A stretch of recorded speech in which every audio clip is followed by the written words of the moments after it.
بسم الله الرحمن الرحيم الحمد لله رب العالمين له النعمة وله الفضل وله الثناء الحسن وصلوات الله البر الرحيم والملائكة المقربين على سيدنا محمد طه الأمين وعلى آله وصحبه وسلم. Assalamu alaikum wa rahmatullahi ta'ala wa barakatuh, mes frères et sœurs. Alors j'aimerais développer certains points que j'ai soulevés lors de l'audio précédente. Je voudrais déjà faire une petite remarque. Bien sûr, je ne vais pas trop m'étaler sur le sujet, mais bon, je lis tous vos commentaires et je constate que certaines personnes ne réfléchissent pas, malheureusement. Mais je vois quand même, alhamdoulilah, aussi des gens sensés qui raisonnent et qui réfléchissent. Alors pourquoi je dis qu'ils raisonnent? On a tous une raison. Il faut savoir que Allah Ta'ala a créé l'être humain avec une raison. Et ce qui différencie l'être humain de l'animal, c'est la raison. Alors comme je l'ai dit dans une précédente audio, la croyance musulmane est basée sur la logique. Elle est certes aussi basée sur les écrits du Coran, des hadiths, et aussi sur les paroles des savants, et notamment ceux du salaf. Donc c'est assez hallucinant, vous pouvez voir les propos haineux à mon égard. Bon, bien sûr, j'y prête pas du tout attention, mais bon, c'est simplement pour que vous constatiez. Vous voyez bien, j'ai bloqué personne, j'ai censuré personne. Alors à vous d'en juger. Alors on voit des expressions telles que main, visage, pied. Bon, vous savez à qui ils attribuent ça. C'est pas d'un être humain qu'ils veulent parler, bien entendu. Ils veulent parler d'Allah en lui attribuant des membres. Alors vous avez la preuve que ces gens veulent absolument assimiler Allah à la créature. Ils disent Allah a des mains. Alors il faut savoir, ils disent que Allah a deux mains droites. Donc ils disent qu'il y a une divergence. Ils disent que certains savants disent que Allah a deux mains droites, et d'autres qui disent que Allah a une main droite, une main gauche. Donc il faut savoir que ces gens attribuent à Allah la droite, la gauche, le haut et le bas. Donc ils disent que Allah est localisé. Voilà, ils disent qu'il est concerné par les 6 directions. Donc ils disent que Allah a des mains mais pas comme nous. Ils disent que Allah s'assoit pas comme nous.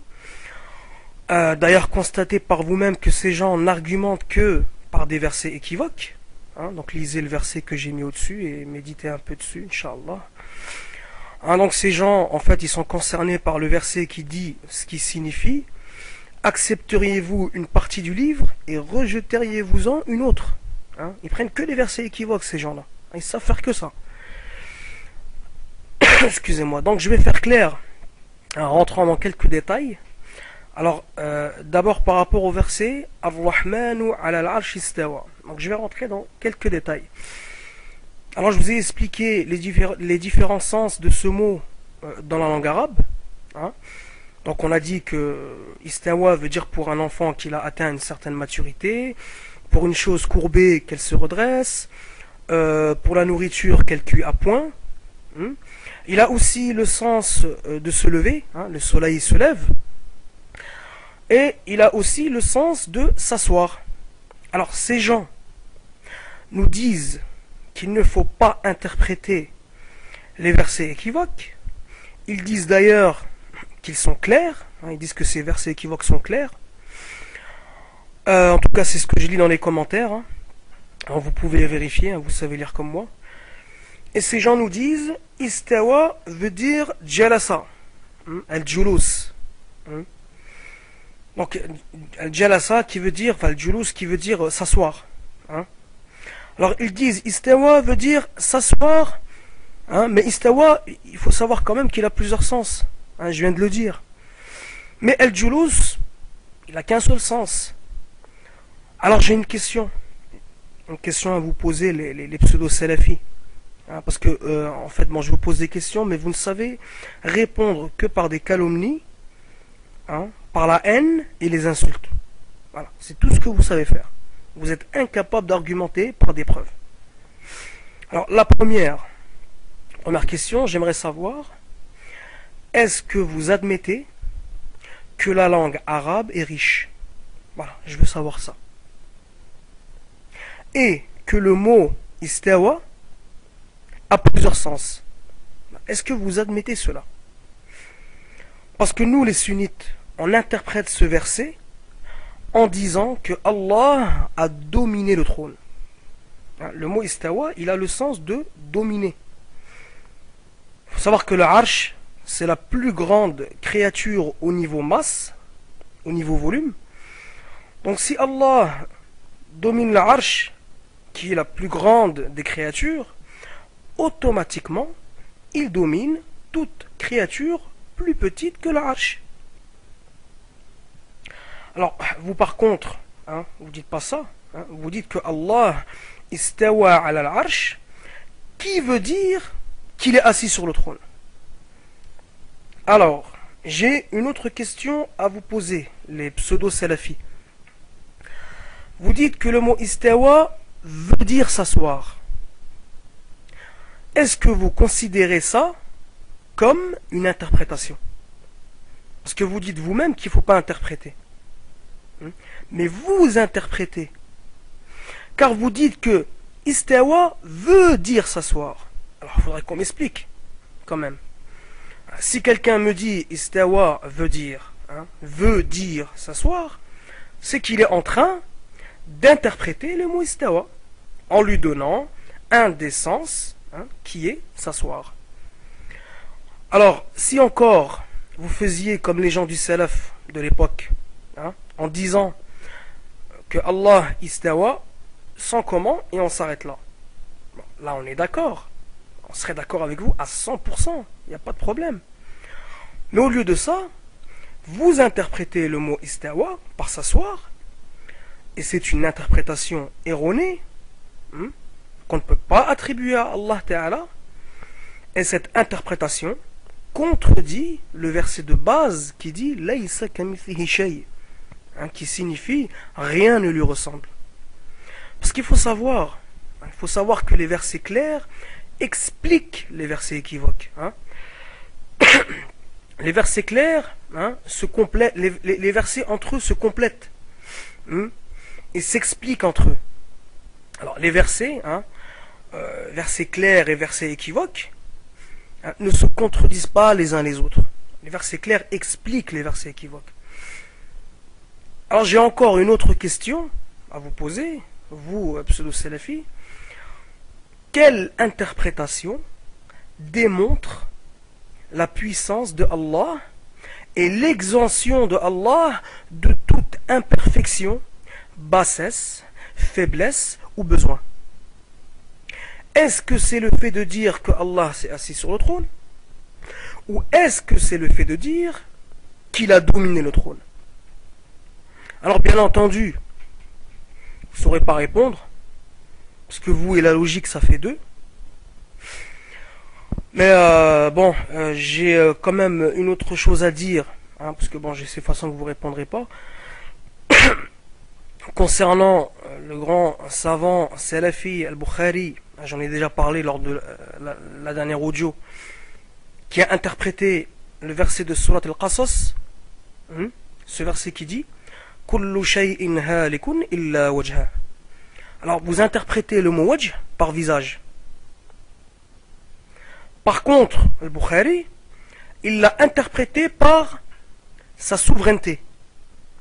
Il a dit wajha qui signifie mulka. Mulka, donc c'est quoi? La souveraineté. Donc, ce verset signifie que toute chose sera anéantie sauf sa souveraineté. Alors si on le prend au sens apparent, c'est-à-dire le sens le plus connu des gens, car le sens du mot wajh, le plus connu des gens, c'est visage. Parce que maintenant les gens se sont affaiblis en langue arabe, les gens du salaf étaient très forts en langue arabe, ils savaient que le mot wajh il avait plusieurs sens.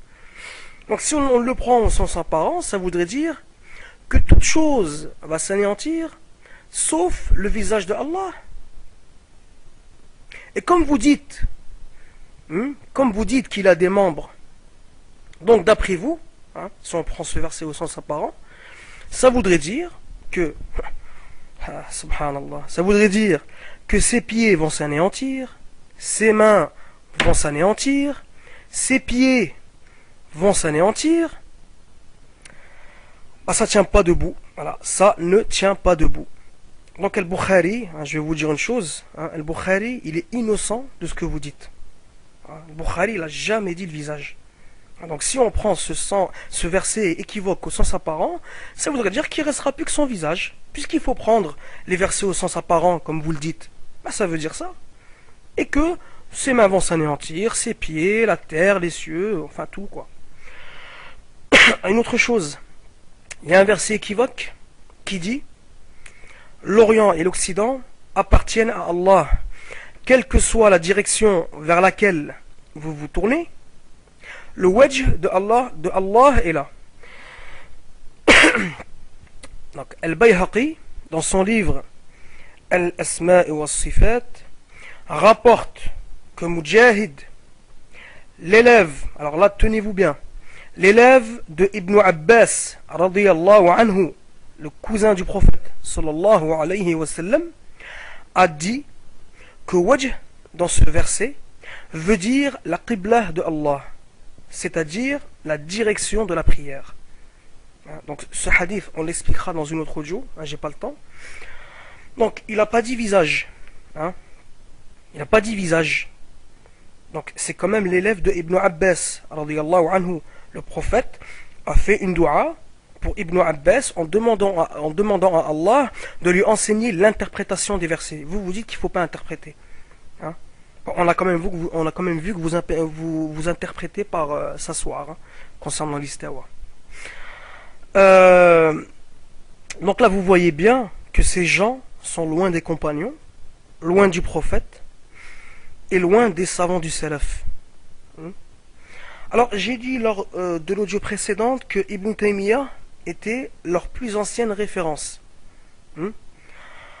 alors qu'il est venu au 8e siècle de l'Hégire, donc ça fait pas partie des 3 premiers siècles à ce que je sache. J'ai dit que c'était le premier à avoir innové cette mauvaise croyance, qui a été reprise par Muhammad ibn Abd al-Wahhab il y a environ 250 ans, et c'est Muhammad ibn Abd al-Wahhab qui a fondé cette secte qu'on appelle les Wahhabites. Donc il s'est inspiré de la croyance, de cette croyance anthropomorphiste de Ibn Taymiyyah. D'accord. Bon, je voulais faire cette petite précision parce que bon, il y a un pseudo salafi qui avait du mal à comprendre. Je sais pas, je crois que c'est leur porte-parole sur Dailymotion. C'est bizarre, ouais, je sais pas, il faut leur faire des schémas, il faut leur faire des dessins, je sais pas. Ils aiment bien imager ces gens-là, ils aiment bien, ils ont du mal à comprendre les choses, j'ai remarqué, subhanallah, ils ont vraiment du mal. Donc voilà, donc je t'explique, c'est ça en fait. Voilà, c'est Ibn Taymiyyah en fait, le premier qui a innové cette mauvaise croyance et qui a été reprise il y a 250 ans par Muhammad ibn Abd al-Wahhab. C'est simple. Voilà mon petit. Donc après et Muhammad ibn Abd al-Wahhab, il faut savoir donc il a été quand même encouragé et motivé par les services secrets anglais. Ça il faut le savoir. Appelé M-FAIR, donc je vous invite à faire des recherches. Et il s'est lié à la famille As-Saoud, famille As-Saoud qui descend des juifs arabes. Donc je ferai aussi une audio donc les concernant. Donc je vous invite à aller vérifier tout ça. Faut savoir quand même à l'époque du prophète d'ailleurs il y avait aussi des juifs arabes. Donc ouais, tout ça, bon, ça va vous glacer le dos quand vous allez lire l'histoire du wahhabisme et l'histoire de Ibn Taymiyyah, qui a apparu au 8e siècle. C'est assez hallucinant quand même. Donc moi j'ai envie de vous dire, les pseudo-salafis, nous on n'est pas responsable des bases américaines installées autour des lieux saints. On n'est ni responsable des casinos installés dans toute l'Europe. C'est pas nous qui allons gaspiller des dollars aux Champs-Élysées avec une bouteille de champagne accompagné d'une poupée gonflable. Hein. En fait, tout ce qui est néfaste pour la communauté musulmane, c'est vous, c'est pas nous. Hein. Alors je vais vous demander une chose à vous tous, hein, c'est pas trop vous demander. Barakallahu fikum, servez-vous de votre raison. Allah barak fikum. Hein. Vous n'êtes pas des moutons. Hein. Donc je vais donner pas mal de références. Je vous invite à aller les vérifier. Donc je donnerai tout. Hein, les titres, les auteurs, les pages, j'ai une bibliothèque à la maison. Donc je vais tout vous donner, hein, leurs références à eux. Les références, Inch'Allah, des savants salaf véridiques, et vous verrez par vous-même. Par contre, j'ai un petit message à faire passer aux libres penseurs, hein, parce que bon, tu as quand même mis le doigt sur ces gens-là, hein, donc si tu m'écoutes, hein, je voudrais te dire une chose. Donc, qu'on nous trompe sur les vaccins qu'on prend, hein, parce que bon, j'écoute tout ce que tu dis, c'est quand même assez intéressant, hein. Franchement, je t'encourage à continuer ton travail. Hein. Je pense que tu es vraiment, on a besoin de gens comme toi qui nous informent sur ce qui se passe dans le monde. Alors qu'on nous trompe sur les médicaments, qu'on nous trompe sur, je sais pas moi, sur la bouffe qu'on nous donne, on mange des choses assez